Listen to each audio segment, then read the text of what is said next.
दरबार में सुबह का वक्त था। अकबर बादशाह अपने सिंहासन पर बैठे थे कि तभी दरबार के दरवाजे से एक बुजुर्ग किसान दौड़ता हुआ आया। उसके कपड़े फटे हुए थे, चेहरा थका हुआ और आंखों में आंसू भरे थे। वो जमीन पर घुटनों के बल गिर गया और कांपती आवाज में बोला, जहांपनाह, मेरी बेटी की शादी टूट गई क्योंकि एक अमीर साहूकार ने मुझ पर झूठा इल्जाम लगा दिया कि मैंने उसका सोने का बर्तन चुरा लिया। पूरा दरबार सन्न रह गया। अकबर ने गंभीर स्वर में कहा, किसने किया ये सब? किसान ने कांपती उंगली से इशारा किया, जहांपनाह, वो सामने बैठा है। अमीर साहूकार अब्दुल रहमान। अब्दुल रहमान हंसता हुआ बोला, जहांपनाह, ये गरीब झूठ बोल रहा है। मैंने इसे मदद दी थी, लेकिन इसने मेरे खजाने से एक सोने का बर्तन चुरा लिया। अब ये मुझ पर इल्जाम लगाकर बचना चाहता है। अकबर सोच में पड़ गए। उन्होंने बीरबल की ओर देखा और बोले, बीरबल, तुम्हारी क्या राय है? सच्चाई कैसे पता चलेगी? बीरबल मुस्कुराए, जहांपनाह, सच हमेशा छुपता नहीं, बस हमें उसे देखने की कला आनी चाहिए। मुझे बस एक दिन की मोहलत दीजिए। अकबर ने सिर हिलाया, तुम्हें एक दिन का समय मिलता है, बीरबल। रात होते ही बीरबल अब्दुल रहमान की हवेली पहुंचे। हवेली में रोशनी थी, सोने के दिए, महंगे पर्दे और बीचों बीच रखे ढेर सारे सोने के बर्तन। बीरबल ने शांत स्वर में कहा, अब्दुल रहमान, जहां पनाह ने आदेश दिया है कि तुम्हारे सारे सोने के बर्तन कल दरबार में जांच के लिए लाए जाएंगे। अब्दुल रहमान चौंक गया। उसके माथे पर पसीना आ गया। बट बीरबल जी, सब बर्तन बहुत भारी हैं, सब लाना जरूरी है। बीरबल मुस्कुराए, जो चोरी नहीं हुई उसे डर कैसा? अब्दुल रहमान ने मजबूरी में हामी भर दी। अगले दिन सुबह सारे बर्तन दरबार में लाए गए। चमकते हुए सोने के बर्तनों की पंक्ति लग गई।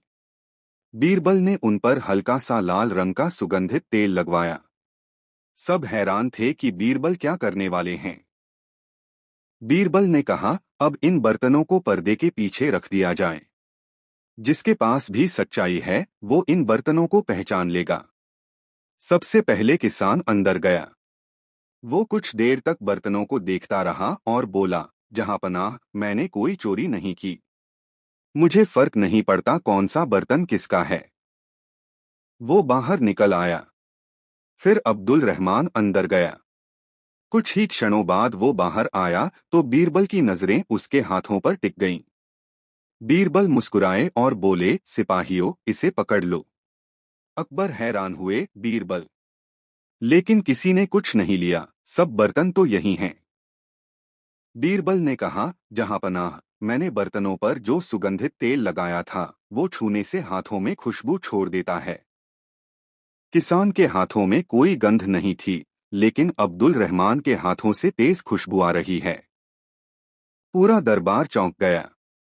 बीरबल बोले, जहांपनाह, इसने खुद अपना बर्तन गायब किया और झूठा इल्जाम इस गरीब पर लगाया। वजह ये थी कि गरीब की बेटी ने इसके बेटे से शादी करने से इनकार कर दिया था, इसलिए इसने बदला लेने की साजिश रची।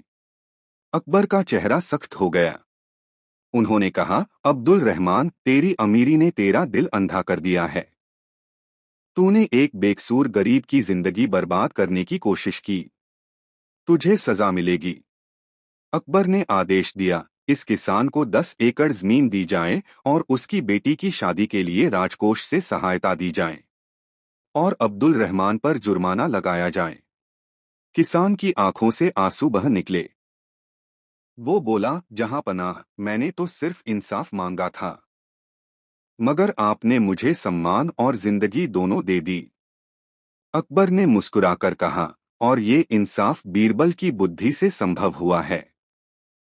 बीरबल शांत मुस्कान के साथ बोले, जहांपनाह, अमीरी कपड़ों या सोने से नहीं होती, बल्कि दिल और कर्म से होती है। जो दूसरों का दर्द समझे, वही सच्चा अमीर होता है। पूरा दरबार तालियों से गूंज उठा। अकबर ने कहा, बीरबल, तुमने फिर साबित किया कि बुद्धि ही सबसे बड़ी दौलत है। और यूं एक बार फिर सच्चाई की जीत हुई। और बीरबल की समझदारी ने एक गरीब की जिंदगी बदल दी। कहानी की सीख। सच्चा अमीर वही है जो दिल से बड़ा हो। झूठ और घमंड की जीत हमेशा थोड़ी देर की होती है। सच्चाई और मेहनत हमेशा जीतती है। Like, share and subscribe to our channel Gattu Kids Tale. Produced by Gattu Production House.